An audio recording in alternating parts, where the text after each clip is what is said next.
não só eu, quanto o vereador Leandro da Academia, né?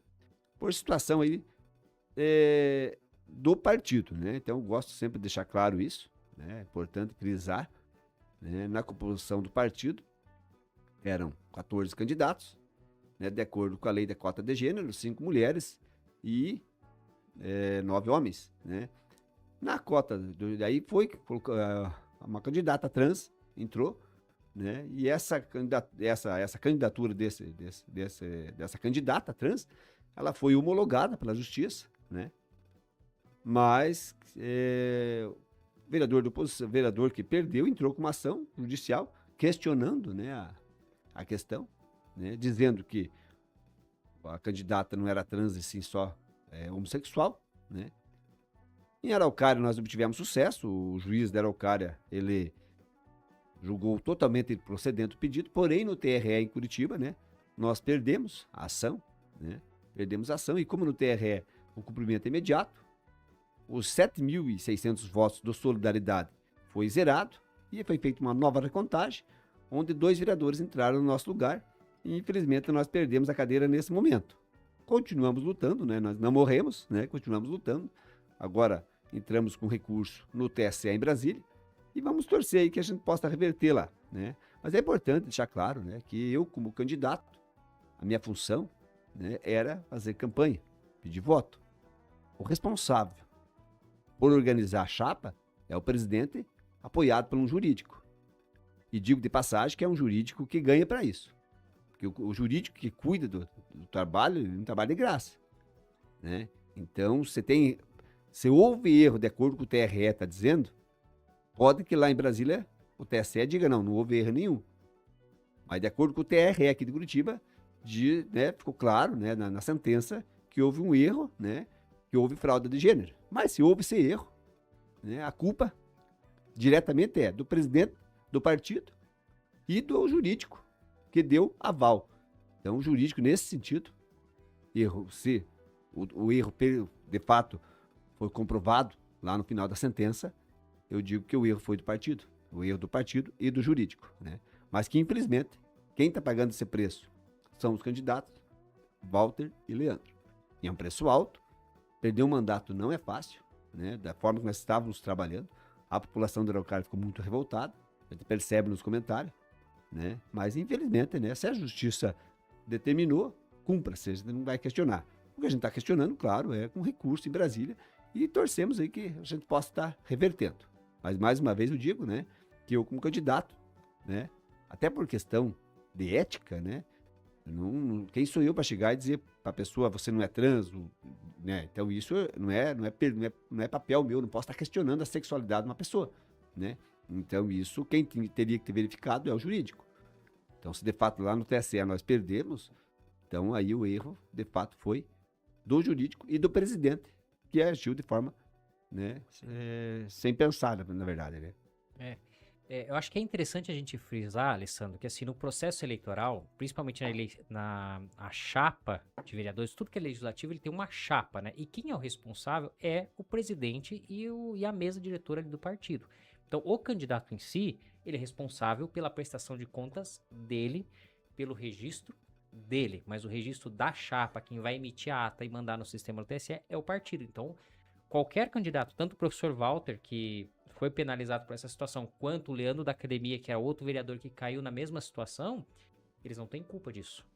E é uma coisa meio complicada, né? Porque foram 2 vereadores extremamente bem votados, né? O professor fez quantos votos, lembra? Eu fui 2.466 votos. 2.000. E o Leandro também foi bem O votado. Leandro foi 1.600 e poucos votos. 2.000, 1.800? 1.600 e poucos votos o Leandro e eu 2.466. 1.600 com 2.000, 4.000 votos, é isso? São mais de 4.000 votos. 4.000 votos que foram anulados.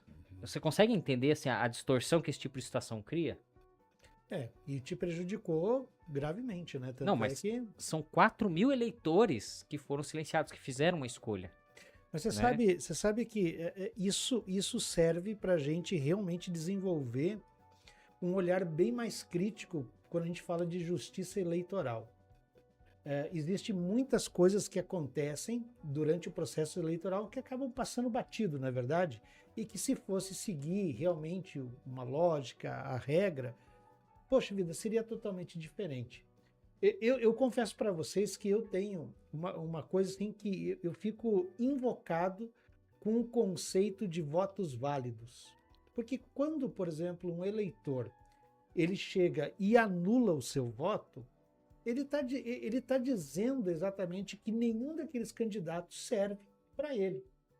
E o que o TRE, né, os tribunais aí eleitorais fazem? Eles tiram esses votos fora e só contabilizam aqueles que realmente foram brancos, né?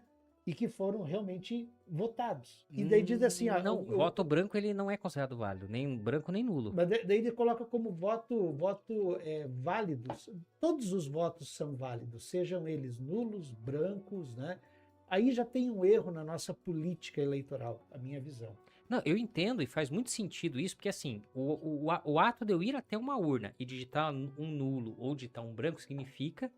O nulo nem tanto porque tem a questão do erro de digitação, mas o voto branco, ele tá dizendo o seguinte, olha, eu não quero votar em ninguém. Ninguém me representa. Eu acho que isso deveria ter um peso realmente na decisão. Só que a gente também tem uma situação que daí eu acho errada, que o voto é obrigatório. Eu acho que deveria ser facultativo. Quem quiser ir lá e votar, tiver o trabalho de ir lá e votar branco, dizer não quero ninguém ou escolher um candidato, acho que esse seria o mundo ideal. Não, e olha só, isso acaba se impactando. Quando o Greca se elegeu como prefeito aqui em Curitiba, eu fiz esse cálculo, né? Se você for olhar bem, ele não se elegeu com 50%. Ele se elegeu com 30% se fosse considerar os votos brancos. Totais, né? Então, olha só, isso para mim é um tremendo de um furo e acaba gerando essas discrepâncias. Mas deixa eu aproveitar aqui e já mandar o boa noite, Alessandro, que o pessoal tá agitado aqui. Acho que é bem importante mandar o boa noite aqui para Débora Oliveira, comentando aqui, olá, uma excelente noite a todos. Suelen Alfânio, boa noite, professor Walter, boa noite a todos. Emily Teixeira, boa noite, professor. Uma paixão chamada Girassol, olha que nome legal, chefe. Cláudia Haas, professor Walter é um exemplo de dedicação, liderança e competência. Ótimo diretor que tive o prazer de trabalhar. Walter foi pioneiro com o uso de celular dentro de uma instituição de ensino. A Ana mandando boa noite, professor Walter. Suelen Alfânio, excelente diretor. Conquistou toda a comunidade escolar. Perfil aqui, assim fica fácil. Parabéns pelo trabalho, professor. Tereza Maria Tabor, exemplo de ser humano, um excelente diretor. Muito revoltante mesmo aqui, uma paixão... Comentando, Sueli, situação lamentável. Uma paixão... Tá meio estranho eu falar, até peço, porque ao invés de eu falar nome, eu tô falando o nome do perfil aqui. A pessoa colocou aqui, uma paixão chamada Girassol, né? Deve ser alguma organização. Sei lá. Exato, 2 vereadores eleitos pela população que foram calados pela nossa escolha. Boa noite, professor Leandro Reinhardt dos Santos. Boa noite, professor. Forte abraço. Professor, me mata a curiosidade. Você teve a oportunidade de conversar com o Anderson sobre toda essa situação depois do... Porque eu acho que vocês não tinham, né, contato. Talvez durante a campanha tenham se encontrado, mas nunca chegou a conversar sobre essa situação. O que ele achou disso também? Ele também ficou extremamente chateado, porque, na verdade, ele ficou exposto, né? É uma situação difícil também, no caso, para a candidata, né? Para o Anderson, né? Ficou uma situação ruim para ele também, né? Mas conversamos, até na última, nós tivemos aqui agora...